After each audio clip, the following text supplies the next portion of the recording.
არასდროს არც ერთ პროტესტში არ ყოფილი ვარ პროტესტის უკანა მხარეს.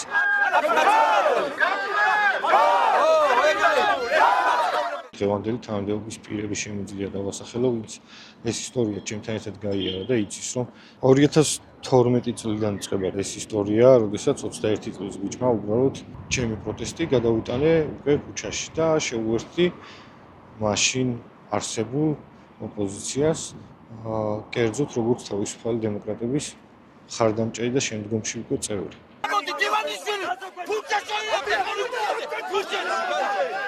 ჩემი დას ფიზიკურად გაუსწორდნენ, ჩემმა მშობლებმა დაკარგეს სამსახური მაშინ. აი ამ ყველაფრის შემდეგ მე მაბრალებს ნაციონალობას, მაგალითად ქალბატონი თამარ მურალობა, რომელიც 2012 წელს საკმაოდ მაღალ თანამდებობას იკავებდა მაშინდელ გუბერნიაში და არჩევნების შემდეგ ისე აღმოჩნდა, რომ ჩვენ გავხდით ოპოზიცია, ჩვენ ვართ ნაციონალები.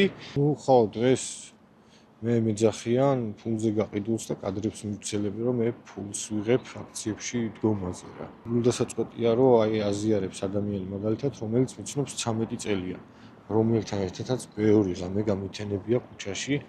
ვიდრე რომ ჯიბეში არაფერი ჩამიგდო. ერთ-ერთ ვკითხე რომ მე ვინ ხარ? კაი, რა პანიკებში ხარ? პოლიციის თანამშრომლები ვარ და ჩურჩული. იმ პოლიციამ და იმ რეჟიმმა ვერ გაბედა ის, რაც გაბედა ამ რეჟიმმა.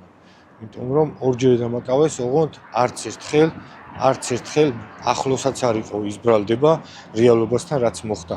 ორჯერვე იყვნენ ადამიანები ჩემს გარშემო, ორჯერვე ეს ყველაფერი აღბეჭდილია კადრებზე, თუმცა მე ვარ ორგზის სამართალდამრღვევი, ორგზის ერთი და იგივე სანქცირებული მოსამართლის მიერ გასამართლებული და ორჯერ მომისაჯა, ასე რომ ვთქვათ, ჭყალებში 2200-2500 ჯარიმები. დღეს ისევ ქუჩაში ვდგავარ, ისევ იგივეს ვაგრძელებ და იგივეს ვაპირებ, იმიტომ რომ ზუსტად ვიცი, რომ მე სწორ გზაზე ვდგავარ და არ ვაპირებ რაღაცეების გამო გაჩერებას.